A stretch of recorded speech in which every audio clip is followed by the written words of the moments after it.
नमस्कार, जय हिंद दोस्तों। तो स्वागत है आपका एक बार फिर से मेयर ऑफ कैस्टरविच के चैप्टर 4 में। चैप्टर 3 तक हमने कवर किए थे। और अगर आपने पहले की वीडियो नहीं देखी है तो लिंक आपको डिस्क्रिप्शन में दे दिए गए हैं। चलिए शुरू करते हैं चैप्टर 4।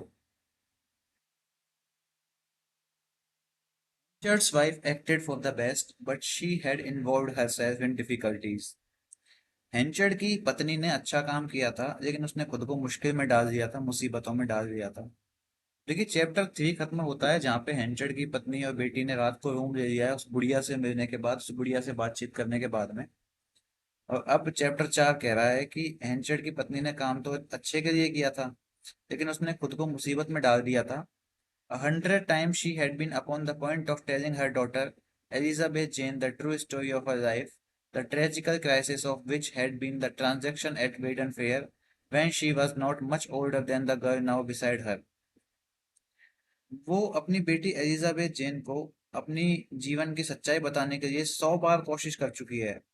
जिसका दुखद जो संकट था, जो कि वेडन मेले में उसका सौदा हुआ था ना, वो दुखद संकट, वो दुखद कहानी, उस किस्से के बारे में जो कि वेडन प्रायर्स में हुआ था उस फेयर के अंदर। और कब हुआ था? जब वो उस लड़की से जो उसके बगल में है, यानी उसकी बेटी, उससे ज्यादा बड़ी नहीं थी, कम उम्र की थी, जब उसके साथ जो दुखद कहानी हुई थी उसके बारे में 100 बार बताने के लिए सोच चुकी है सूजन अपनी बेटी को। बट शी हैड रिफ्रेन्ड, लेकिन उसने अपने आप को रोक लिया। An innocent maiden had thus grown up in the belief that the relations between the genial sailor and her mother were the ordinary ones that they had always appeared to be। इस तरह इस मासूम युवती इस विश्वास के साथ बड़ी हुई थी कि उसका वो जो अच्छा नाविक पिता था और उसकी माँ के बीच रिश्ते हमेशा की तरह सामान्य ही थे, जैसे कि वो दिखाई देते थे। The risk of endangering a child's strong affection by disturbing ideas which had grown with her growth was to Mrs. Henchard too fearful a thing to contemplate. It had seemed indeed folly to think of making Elizabeth Jane wise।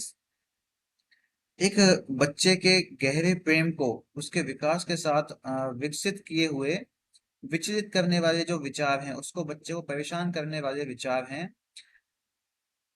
अपने उन विचारों को सूजन उस बच्ची को यानी कि एलिजाबेथ जेन को बताने के बारे में सोचते ही काफी डर जाती थी। इन अपने जीवन के पुरानी दुखद एक्सपीरियंसेस को, अपने पुराने दुखद अनुभवों को बताने के बारे में सोचते ही सूजन बड़ी डर जाती थी कि वो एलिजाबेथ जेन को ये सब बता देगी तो जेन कैसा रिएक्ट करेगी। एलिजाबेथ जेन को समझदार बनाने के बारे में सोचना वास्तव में मूर्खतापूर्ण था। ठीक है, ये सूजन सोच रही है अभी इस सब चीजों के संबंध में कि अगर इन सब चीजों को बताकर वो एलिजाबेथ जेन से ये उम्मीद करती कि वो समझदार बन जाती, तो वो काफी मूर्खतापूर्ण था। But Susan Henchard's fear of losing her dearly loved daughter's hurt by a revelation had little to do with any sense of wrongdoing on her own part। लेकिन सूजन हेंचर्ड का अपनी प्यारी बेटी का दिल किसी भी रहस्य के उजागर होने से, उसको खो देने के डर से, ये जो भाव आया था उसके अंदर, जो कि बड़ा गलत भाव था सूजन के अपने ही हृदय के अंदर, ये बिल्कुल भी गलत काम करने के भाव से जुड़ा हुआ नहीं था। यानी कि सूजन के अंदर जो डर था कि अगर वो सच्चाई बता देगी अपनी बेटी को तो उसकी बेटी उससे दूर हो जाएगी, उससे जुदा हो जाएगी और वो उसे खो देगी। इस डर को लेकर सूजन ने अपनी बेटी को आगे कुछ नहीं बताया था अपने इतिहास के बारे में। Her simplicity, the original ground of Hencher's contempt for her, had allowed her to live on in the conviction that Newson had acquired a morally real and justifiable right to her by his purchase, though the exact bearings and legal limits of that right were vague। उसकी सादगी और हेंचर्ड के प्रति उसकी अपमान या अवमानना का मूल आधार जो था, उसने उसे इस विश्वास में जीने दिया कि जो न्यूसन था, न्यूसन के द्वारा सूजन को खरीदे जाने का नैतिक रूप से वास्तविक और न्यायोचित अधिकार सूजन ने प्राप्त कर लिया है कि अब वो एलिजाबेथ जेन की असली माँ और रिचर्ड न्यूसन को ही उसके असली पिता के रूप में स्पष्ट कर सके। हालांकि उस अधिकार की सटीक दिशाएं जो थी, जो लीगल लिमिट्स हैं, यानी कि कानूनी रूप से एकदम सही सीमाएं, वो पूर्ण रूप से अस्पष्ट भी थी। क्योंकि भाई कानूनी रूप से तो ऐसा दिखाया जा रहा है ना अभी तो कि एलिजाबेथ जेन है तो बेटी हैंचर्ड की ही, माइकल हैंचर्ड की। तो रिचर्ड न्यूसन को उस पर कोई कानूनी अधिकार नहीं था इस हिसाब से तो।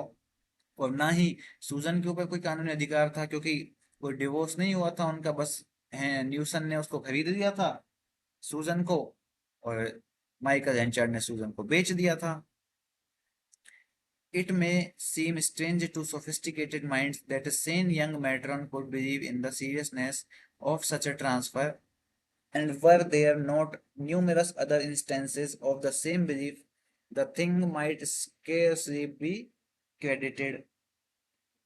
जो बुद्धिमान दिमाग हैं उनको भले ही ये चीज बड़ी अजीब लग सकती थी कि एक समझदार युवा महिला, सूजन की बात हो रही है उस पुराने समय की, कि एक समझदार युवा महिला इस तरह के जो हस्तांतरण है, जो ट्रांसफर है, यानी कि हेंचर द्वारा न्यूसन को बेचा जाना पत्नी का, एक समझदार महिला इस तरह की गंभीरता पे तो विश्वास नहीं करेगी।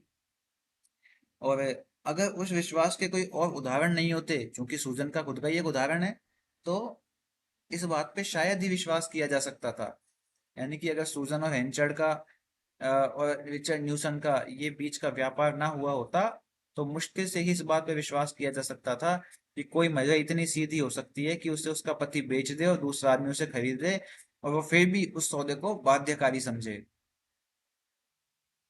But she was by no means the first or last peasant woman who had religiously adhered to her purchaser, as too many rural records show. लेकिन वो किसी भी तरह से पहली या आखिरी एक किसान महिला नहीं थी जिसने अपने खरीदार का धार्मिक रूप से पालन किया था, जैसा कि बहुत सारे ग्रामीण रिकॉर्ड से या फिर अभिलेखों से या फिर कागज पत्रों से पता चलता है। The history of Susan Henchard's adventures in the interim can be told in 2 or 3 sentences. Absolutely helpless, she had been taken off to Canada, where they had lived several years before any great worldly success. Though she worked as hard as any woman could to keep their cottage cheerful and well provided, when Elizabeth Jane was about 12 years old, the three returned to England and settled at Falmouth, where Newson made a living for a few years as boatman and general handy shoreman। तो ये कह रहा है कि इस बीच सूजन हैंचर्ड के जो साहसिक कृत्य हैं, साहसिक कारनामे हैं इतिहास के अंदर जो किए गए हैं, उन्हें 2 या 3 सेंटेंसेस में बताया जा सकता है। और वो 3 सेंटेंसेस आगे देखो दिए गए हैं कौन कौन से, कि पूरी तरह से असहाय होकर सूजन कनाडा चली गई थी। जहाँ तक किसके साथ गई थी साहब सूजन कनाडा? अपनी बेटी और रिचर्ड न्यूसन के साथ, जहाँ पर वे कई सालों तक बिना किसी भोग विलास के या सांसारिक सफलता के रहे थे। हालांकि उन्होंने अपनी झोंपड़ी को खुशहाल और अच्छी तरह से बनाए रखने के लिए बहुत अच्छी खासी मेहनत की थी। और जब एलिजाबेथ जेन लगभग 12 साल की थी, तो वे तीनों इंग्लैंड लौट आए और फॉलमाउथ में बस गए, जहां न्यूसन ने कई सालों तक नाविक और असामान्य रूप से काम करने वाले शोरमैन के रूप में काम किया था। शोरमैन क्या होता है? शोरमैन होता है जो अपने पोर्ट्स होते हैं ना, बंदरगाह, उन पर सामान लादने और उतारने वाले लोग होते हैं, एक तरह से कुली होते हैं, बंदरगाहों पे काम करने वाले कुली। वहां पे कुछ सालों तक फेयरमाउथ में न्यूसन ने काम किया था अपनी आजीविका कमाने के लिए। तो देखिए 2 फैक्ट हैं इसमें, कि एक तो कनाडा में बस गए थे वो, जो सूजन है वो बेचे जाने के बाद डायरेक्टली न्यूसन के साथ अपनी बेटी के साथ कनाडा में बस गई थी। और दूसरा ये कि जब जेन 12 साल की हुई थी, तब वो इंग्लैंड में फेयरमाउथ में लौट आए थे, ठीक है।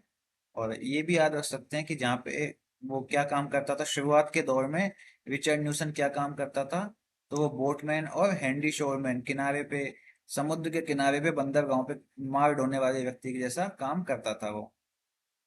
He then engaged in the Newfoundland trade, and it was during this period the Susan had an awakening। इसके बाद जो न्यूसन है वो न्यू फाउंडलैंड में व्यापार करने लग गया, और इस दौरान सूजन को एक बात का, एक जागृति का एक एहसास हुआ है। A friend to whom she confided her history ridiculed her grave acceptance of her position. एक दोस्त जिसे उसने अपना इतिहास बताया था और उस दोस्त ने उसके पद को गंभीरता से स्वीकार करने का मजाक उड़ाया था। And all was over with her peace of mind. और उसी समय से सब कुछ, यानी कि सूजन जो है उसके दोस्त ने उसकी कहानी का, उसकी परिस्थितियों का मजाक उड़ाया, तो उसी समय से सूजन के जो मानसिक शांति है वो समाप्त हो गई थी।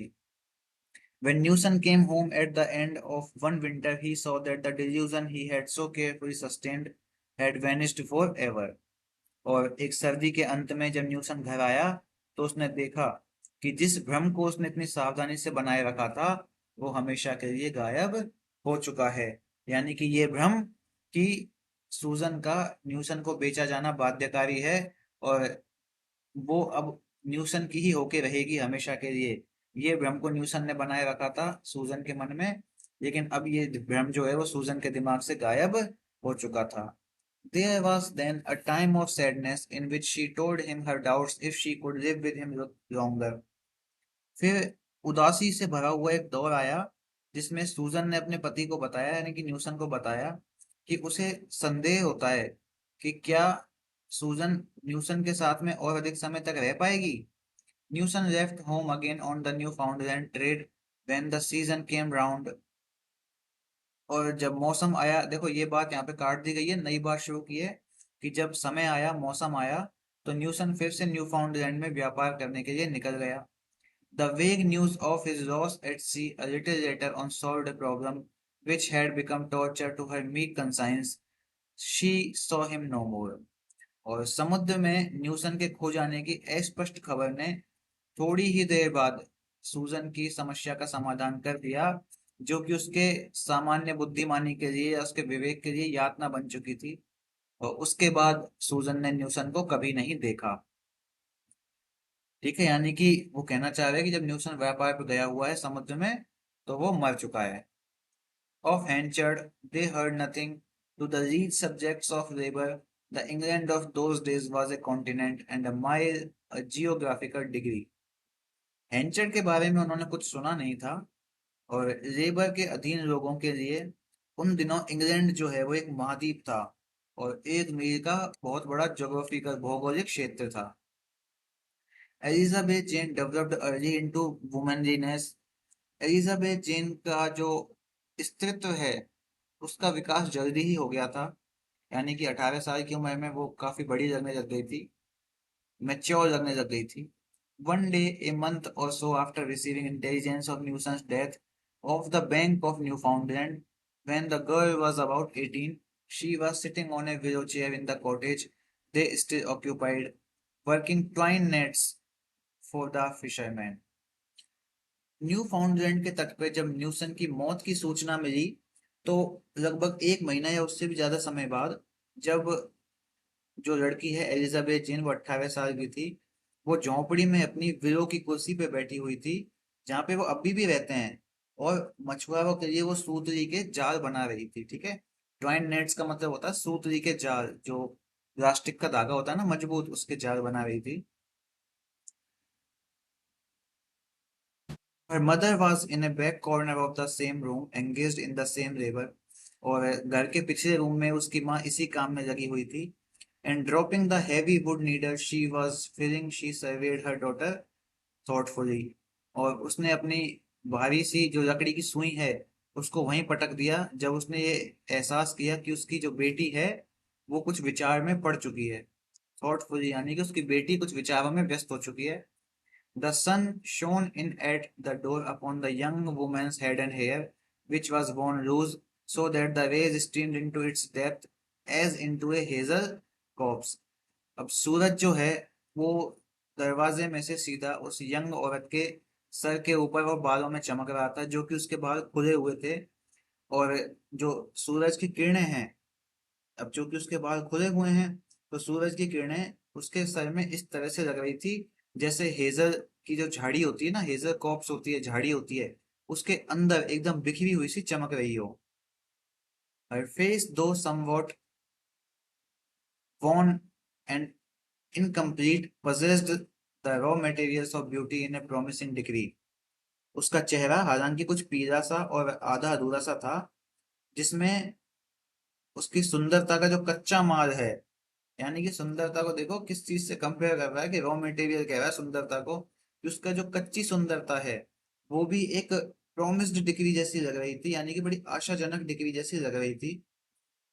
There was an under handsomeness in it, struggling to reveal itself through the provisional curves of immaturity and the casual disfigurements that resulted from the straitened circumstances of their lives.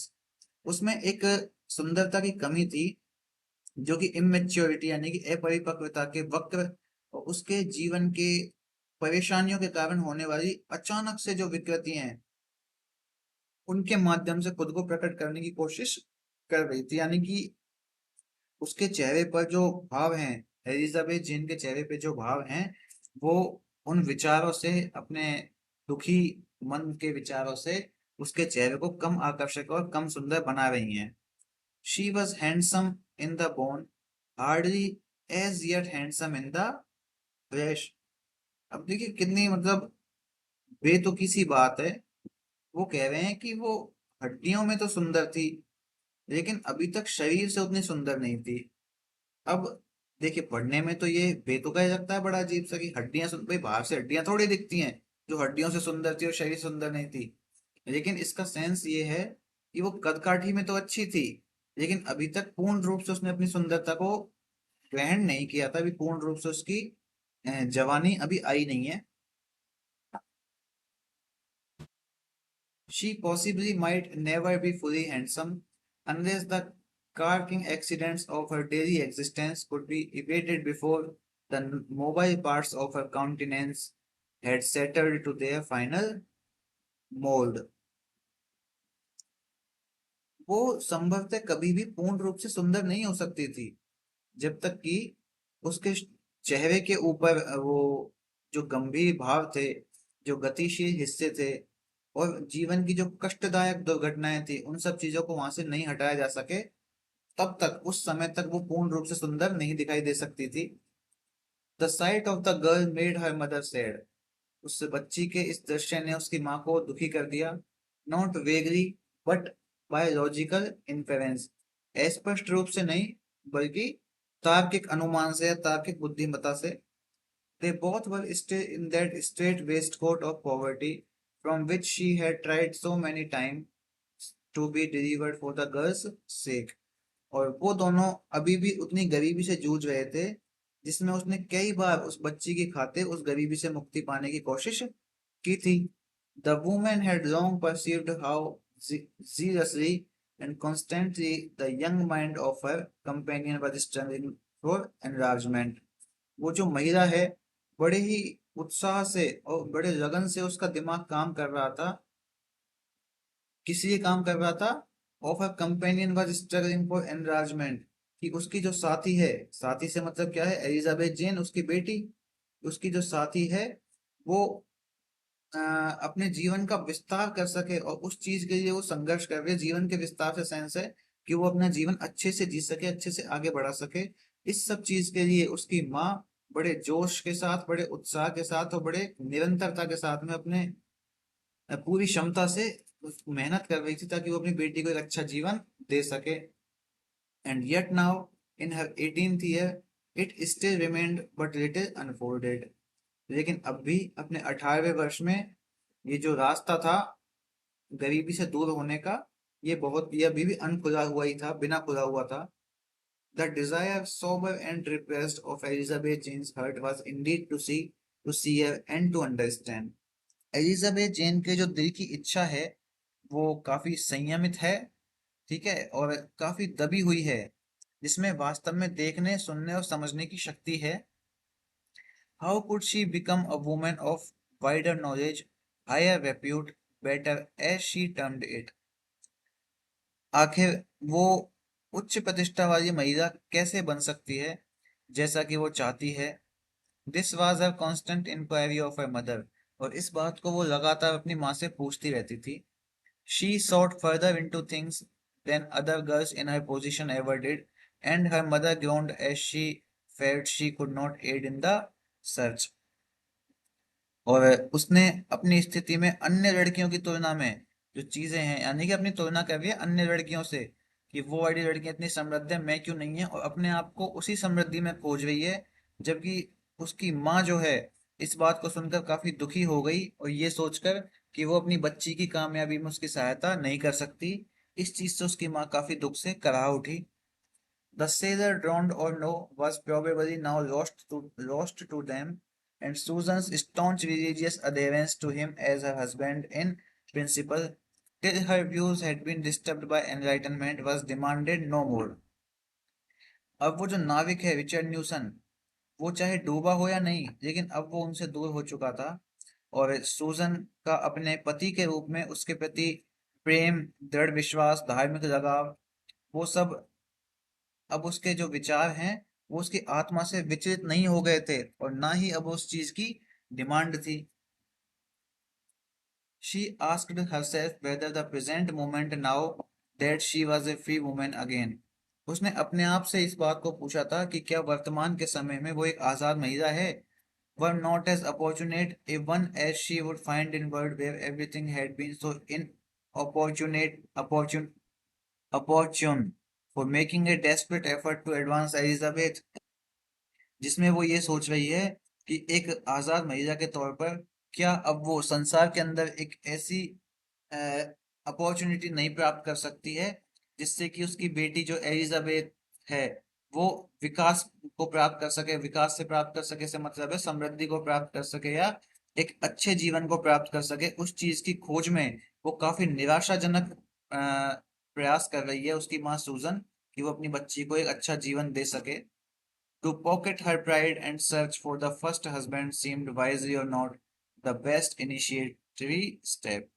और यहाँ पे वो सोच रही है कि अपने पहले पति को ढूंढना, यानी कि जो हैंचर्ड है, अपने पहले पति को ढूंढना, और उसको ढूंढने के लिए अपना जो अहंकार है, अपना जो प्राइड है, उसको जेब में रख देना, यानी कि अपने अहंकार को, अपने उसको खत्म कर देना, और अपनी बेटी की खातिर अपने पहले पति को खोज लेना।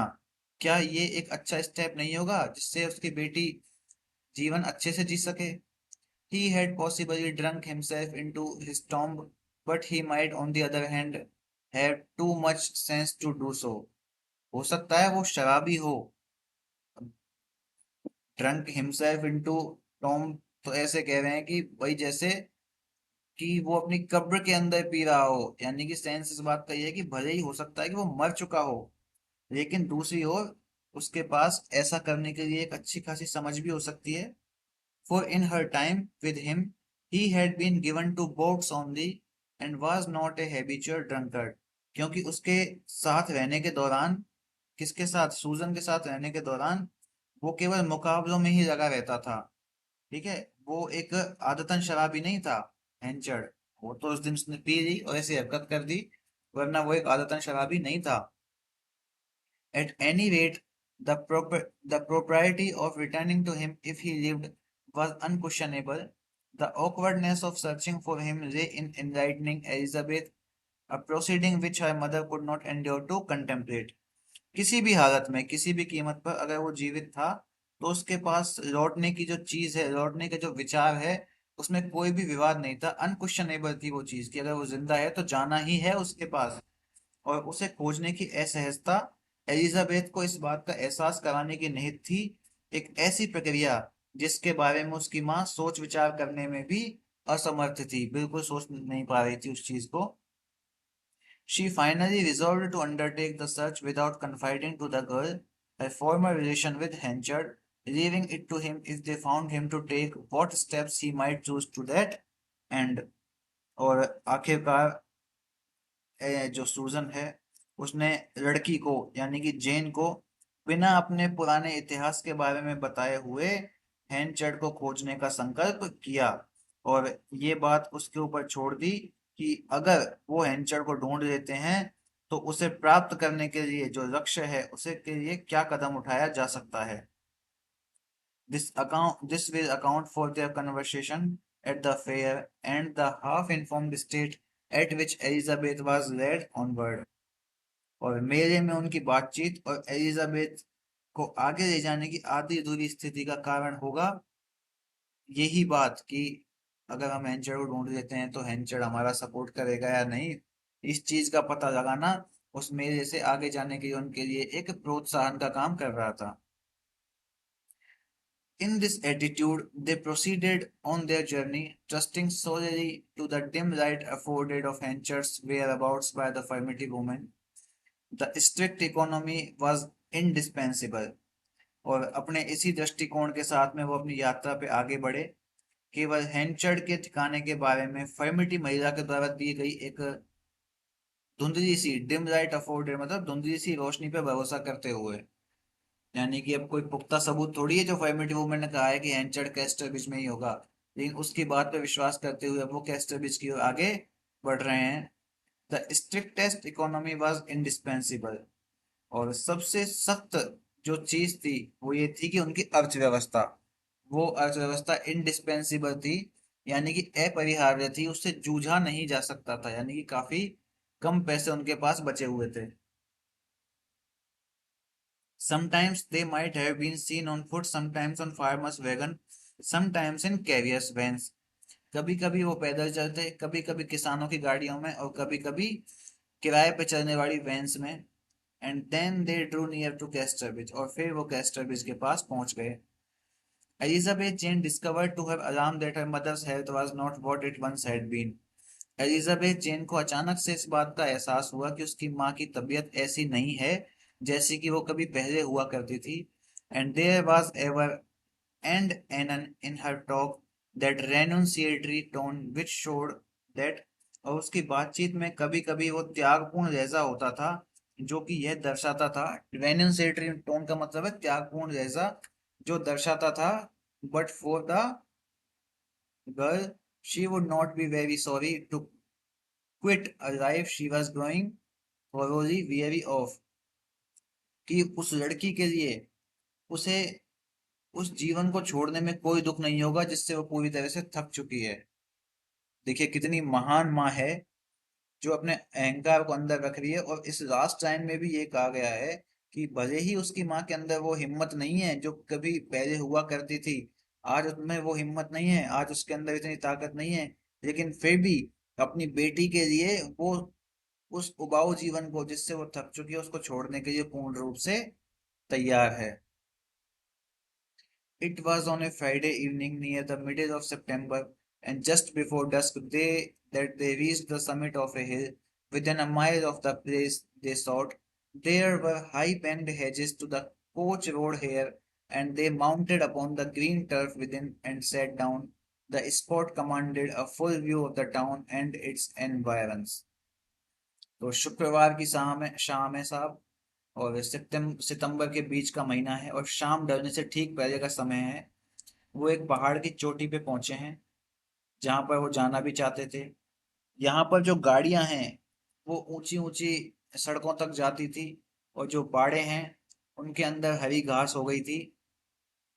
हरी घास पे जाकर वो दोनों माँ बेटी बैठ गए और इस जगह से शहर के आसपास के पूरे नज़ारे को देखने लगे। What an old-fashioned place it seems to be, said Elizabeth Jane, while her silent mother mused on other things than topography। कितना पुराने जमाने का, कितना ओल्ड फैशन जगह है ये, एलिजाबेथ जेन ने कहा, जबकि उसकी जो माँ है एकदम चुपचाप बैठी हुई थी। वो उन स्थलाकृति के अलावा, यानी कि घर बार इधर उधर की चीजें, भौगोलिक माहौल, उसके अलावा दूसरी चीजों पर विचार कर रही थी एलिजाबेथ जेन की माँ सूजन। जब एलिजाबेथ जेन ने ये बात कही कि तो कितनी पुरानी जगह है। It is huddled all together and it is shut in by a square wall of trees like a plot of garden grounded by a box hedging। ये तो सब कुछ एक साथ सिमटा हुआ है। हडल्ड का मतलब है सिमटा हुआ है, यानी कि झुंड में बसा हुआ है। और ये पेड़ों की एक चौकोर दीवार से घिरा हुआ है। जैसे होता है ना कि एक बॉक्स के किनारे से बगीचे की एक जमीन का टुकड़ा, मतलब एक बॉक्स हो, बॉक्स के किनारे किनारे पर एक आयताकार वर्ग स्क्वायर होता है, उस स्क्वायर की बाउंड्रीज पे पेड़ लगा दिए हैं और बीच में मकान बन रहे हैं, इस तरह का ये जगह है, इस तरह का ये टाउन है कैस्टरविच। Its squareness was indeed the characteristic which most struck the eye in this antiquated borough. The borough of Casterbridge at that time, recent as it was, untouched by the faintest sprinkle of modernism, it was compact as a box of dominoes. It has no suburbs in the ordinary sense. Country and town met at the mathematical line. वास्तव में देखा जाए तो इसका जो चौकोर आकृति है ना, यही इसकी विशेषता है जो इस प्राचीन नगर, इस कैस्टरविज नगर में सबसे ज्यादा आकर्षित करती है चीजों को। उस समय जब ये बना होगा तब ये भले ही नया होगा, लेकिन आधुनिकता के जो टच है, आधुनिकता की जो महक है, उससे ये बिल्कुल अभी भी अछूता है। और ये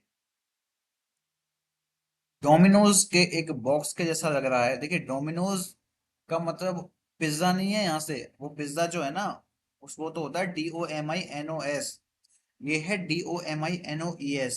डोमिनोज का मतलब होता है कि एक एक तरह से चपटी गोटियां होती हैं एक साइड से। जैसे आपने लूडो खेला होगा ना, तो नीचे से लूडो की गोटियां चपटी होती हैं और बीच में से वो उठी हुई होती हैं। तो इस तरह की गोटियों का एक बॉक्स है। अब इसको ऐसा इसलिए कहा गया है कैस्टरविच के लिए कि एक चौकोर बॉक्स के जैसा तो ये पूरा टाउन है।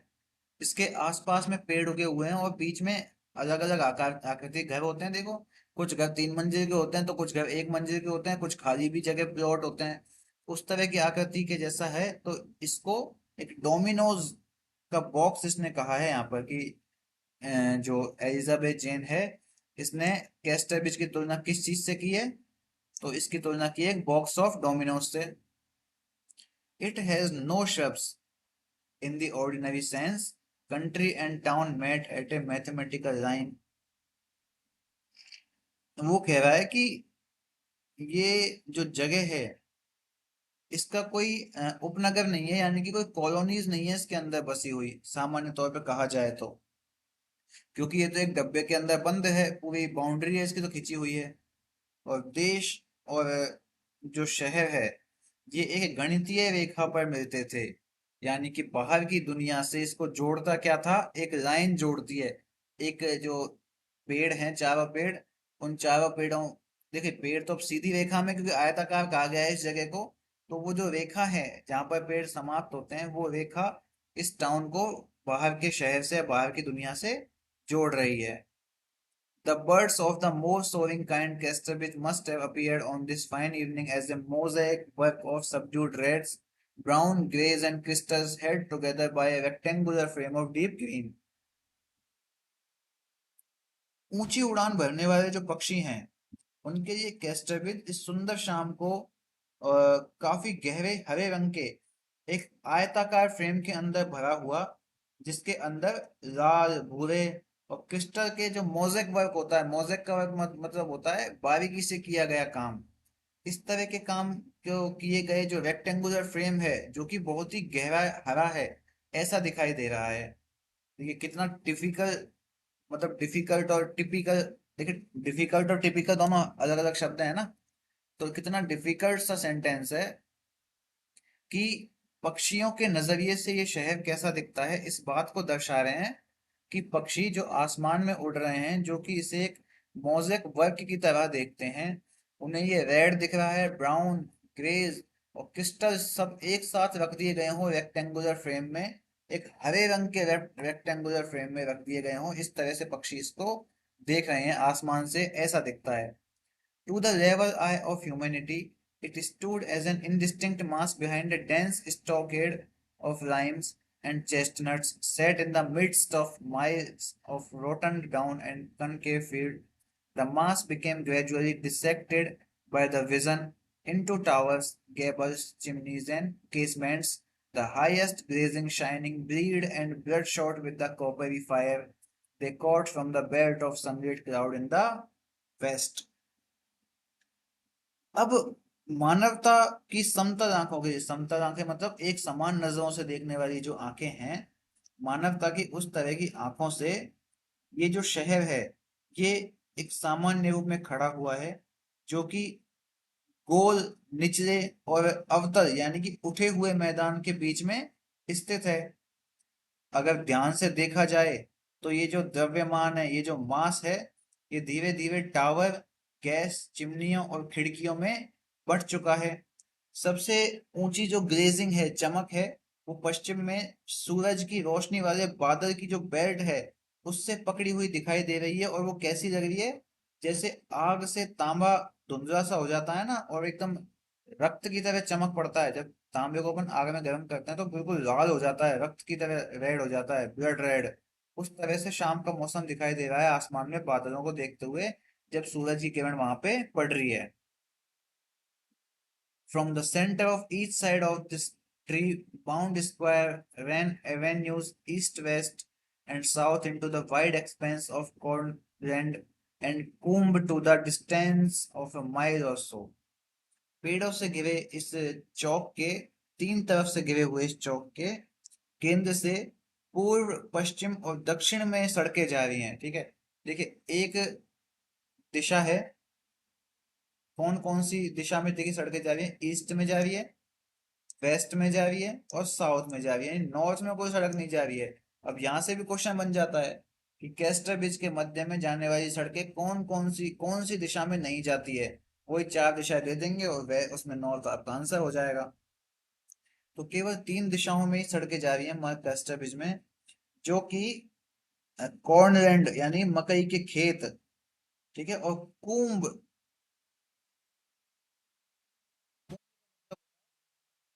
पहाड़ी घाटी कि ये सड़कें किस ओर जा रही हैं? मकई के खेतों की ओर और पहाड़ी घाटियों की ओर, जो कि लगभग 1 माइल के आसपास डिस्टेंस पे हैं, यानी 1 माइल की दूरी पे फैली हुई हैं। It was by one of these avenues that the pedestrians were about to enter. और इन्हीं में से एक रास्ते से पैदल यात्री प्रवेश करने वाले थे, वो दोनों माँ बेटी।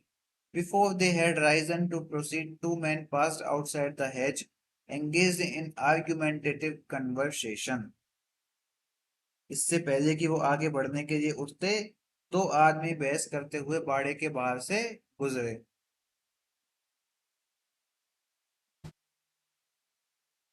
ठीक है, तो दो लोग साहब गुजरे हैं बाड़े के बाहर से। तो अब आगे की बात हम नेक्स्ट वीडियो में करेंगे मित्रों।